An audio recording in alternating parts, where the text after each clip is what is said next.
Hello friends, welcome to our channel crypto with Vishal. आज के video में बात करेंगे गाइस, पहली चीज G20 क्रिप्टो आज से स्टार्ट हो गया, उस बारे में बात करेंगे। और दूसरी चीज, क्रिप्टो मार्केट में एक बिटकॉइन के प्राइस में इनफैक्ट एक डाउन ट्रेंड देखने को मिला है, क्या उसके पीछे के रीजन हो सकते हैं। और सबसे बड़ी चीज, इंडिया में जब हम बात करें तो सबसे बड़ी चीज थी कटप्पा ने बाहुबली को क्यों मारा, और क्रिप्टो वालों के सामने सबसे बड़ी चीज 25,000 का लेवल कब ब्रेक होगा, उसके बारे में भी आज की वीडियो में बात करेंगे। सबसे पहले चलते हैं गाइस एक बार मार्केट डाउन ट्रेंड के पीछे का क्या रीजन है, क्योंकि अगर आप देखें तो ये वाली जो हमारी कैंडल थी, जो हमारी मॉर्निंग में क्लोज हुई है, इसने अगर आप देखेंगे यहाँ पे तो ये 23,800 के लेवल तक यहाँ पे आया, 870 के लेवल पे, वहां से फिर से हमें एक ऊपर की तरफ जो था अपवर्ड मूवमेंट 24,000 के करीब यहाँ पे देखने को जरूर मिला। लेकिन क्या इसके पीछे के रीजन हो सकते हैं? पहली चीज, तीन चीजें हैं यहाँ पे। एक तो यूएस के मार्केट में कल हमें एक डाउनफॉल देखने को मिला, जहां पे S&P 500 2% डाउन हुआ और नास्डैक जो था 2.5% वहां पे डाउन हुआ। एक वो इंपॉर्टेंट चीज थी। दूसरी एक और चीज हुई यहाँ पे, बाइनेंस ने जो था फ्यूचर ट्रेड को 2 दिन के लिए यहाँ पे ऑफ किया है। इसमें भी एक और चीज है, पूरे का पूरा फ्यूचर ट्रेड ऑफ नहीं है, ये ध्यान रखेंगे। यहाँ पे जो भी रिवॉर्ड्स के जो कॉइन थे, जो इन्होंने डाला है कि सिंपल एंड फ्लेक्सिबल प्रोडक्ट जो थे, उसके अंदर का जो फ्यूचर ट्रेड है वो यहाँ पे बंद हुआ है। तो इसमें दिक्कत ये है कि ये जो जिस तरीके से पोर्ट्रेट हो रहा है अपडेट, वो ये है कि बाइनेंस का फ्यूचर ऑप्शन 2 दिन के लिए बंद हो गया, तो वो एक थोड़ा सा मार्केट में नेगेटिव इंपैक्ट कहीं ना कहीं डाल सकता है। अगली सबसे बड़ी चीज वो ये था कि यहां से हम लोग ने बार बार बात करी है कि बिटकॉइन इस लेवल को तोड़ने की कोशिश कर रहा है, लेकिन जब आप किसी लेवल को बार बार तोड़ने की कोशिश करते हैं तो आप कहीं ना कहीं कमजोर वहां पे होते हैं, अगर वो बार बार टूटता नहीं है। क्योंकि हम लोग देखें मल्टीपल टाइम्स बिटकॉइन ने यहाँ पे कोशिश करी, इसके बाद यहाँ कोशिश करी, फिर यहाँ करी, और यहाँ तो हर 4-4 घंटे की कैंडल में कोशिश करता रहा, पर वो लेवल नहीं बना। उसके बाद यहाँ पे करेक्शन आना ही था, और मेरा मानना है ये करेक्शन एक बहुत हेल्दी करेक्शन, और इसको एक्चुअल में थोड़ा और नीचे तक यहाँ पे आना चाहिए। उसके बाद फिर से ऊपर की तरफ यहाँ पे अगर ये कोशिश करेगा ब्रेक करने की, तो पूरे चांस होंगे, एक बार में नहीं पर पूरे चांस है ये ब्रेक करेगा।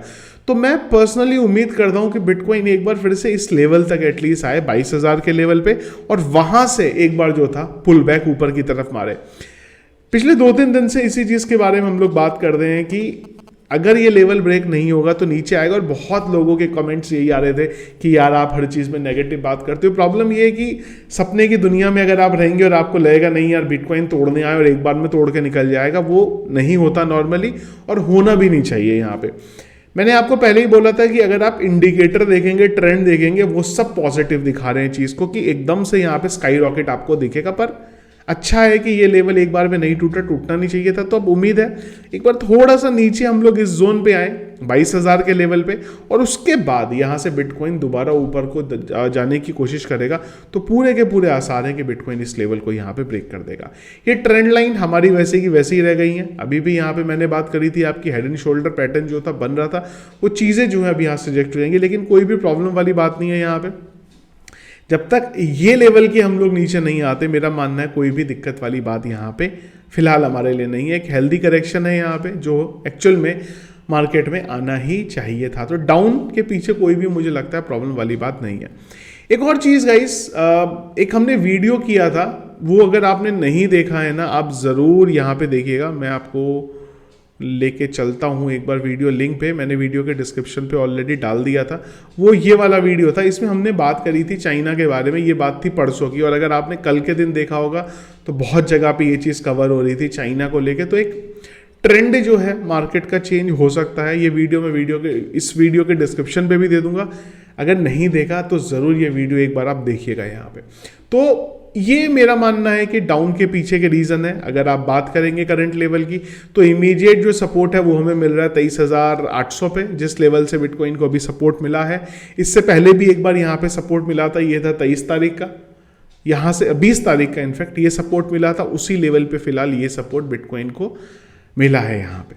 इसके बाद अगला अगर आप सपोर्ट देखेंगे तो जो मेजर सपोर्ट एरिया है वो आता है बिटकॉइन का 23,000 से लेके 22,400 के बीच का, जो एक बहुत इंपॉर्टेंट सपोर्ट रहेगा यहाँ पे, जो मेरा मानना है आसार कम है इस लेवल के ब्रेक होने के। और अगर ये ब्रेक होता है तो फिर तो खैर कहानी खत्म होगी, फिर से वही गेम यहाँ पे स्टार्ट हो जाएगा। तो मैं उम्मीद करता हूं कि एक बार यहाँ पे आए तो हम लोगों को थोड़ी सी क्लियर कट चीज़ें पता चलेंगी यहाँ पे। तो ये 2-3 रीज़न पॉसिबल हो सकते हैं मार्केट के नीचे जाने के यहाँ पे। अब बात करते हैं गाइस G20 के बारे में। तो आज से स्टार्ट हो रहा है, यहाँ पे आप देख सकते हैं 22 फरवरी से लेके 25 फरवरी के बीच में यहाँ पे डिस्कशन होगा। और जो एक एजेंडा है हमारे लिए इंपॉर्टेंट वो रहेगा यहाँ पे क्रिप्टो एसेट का। मैं थोड़ा जूम कर देता हूँ, अगर आपको नहीं दिख रहा तो, ज़्यादा जूम हो गया शायद। थोड़ा सा नीचे आते हैं, कहाँ गया, हाँ ऊपर चलते हैं थोड़ा सा। ये वाला पॉइंट जो आपका है, ये वाला पॉइंट, ये है अपने लिए इंपॉर्टेंट। अभी थोड़ा सा ना डिटेल में भी बात करते हैं इसके बारे में कि क्यों ये पॉइंट यहाँ पे इंपॉर्टेंट है। तो क्या है, क्रिप्टो एसेट के बारे में बात हो रही है और क्रॉस बॉर्डर पेमेंट के बारे में यहाँ पे बात हो रही है। कल एक ट्विटर पे मैंने वीडियो शेयर किया था निर्मला सीतारमण जी का, उनसे पूछा गया था इसी चीज़ के बारे में। तो उन्होंने भी ये चीज़ बोली, यार रेगुलेशन लाना है, पर फिर से वही बात, हर बार जो वो बात बोल रही है कि सारी कंट्री अगर सपोर्ट करेंगी तो ही रेगुलेशन यहाँ पे आएगा। अब देखिए थोड़ा सा ना ये चीज़ को समझना बहुत ज़रूरी है, क्रॉस बॉर्डर पेमेंट को। जब हम इंडिया के बारे में बात करते हैं यहाँ पे, तो एक इम्पॉर्टेंट चीज़ आती है, वो आती है फेमा। मतलब फॉरेन में आप इंडिया से बाहर अगर आपको कोई भी अमाउंट ट्रांसफ़र करना है तो वो आप नहीं कर सकते। लेन देन ना इंडिया से बाहर भेज सकते हैं, ना बाहर से इंडिया भेज सकते। इवन मैं अगर आपको बोलूँ यूट्यूब से भी जो अर्निंग आती है वो भी यूएस से आती है यहाँ पे।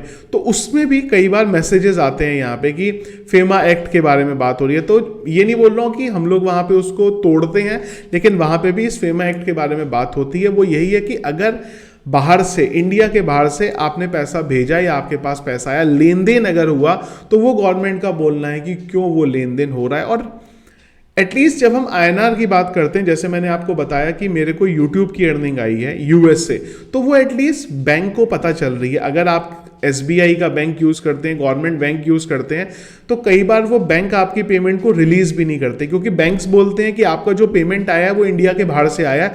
अब आप पहले आओ, हमारी ब्रांच में आओ और फिर हमें बताओ कि ये अमाउंट आपके पास कहाँ से आया है। कई बार ये होता है, अगर आप फेसबुक पे ऐड रन करते हैं, फेसबुक पे पेजेस चलाते हैं, यूट्यूब पे चलाते हैं, कई बार लोगों के साथ ये चीज़ें होती हैं। यहाँ पे गवर्नमेंट कंट्रोल कर पा रही है कि अगर बाहर से पेमेंट आया है तो हम लोग उसको देख पाएँ कि क्यों आया है। अब दिक्कत क्रिप्टो में ये है कि जब क्रिप्टो के थ्रू आप किसी को पेमेंट करते हो तो वो कोई उसको पकड़ नहीं सकता यहाँ पे।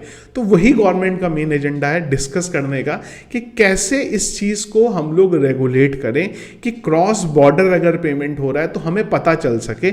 अभी गवर्नमेंट को पता ही नहीं है, इंडिया से बाहर पैसा भेजा, बाहर से इंडिया में आया, कोई भी कुछ नहीं कर सकता, किसी को पता ही नहीं चलेगा।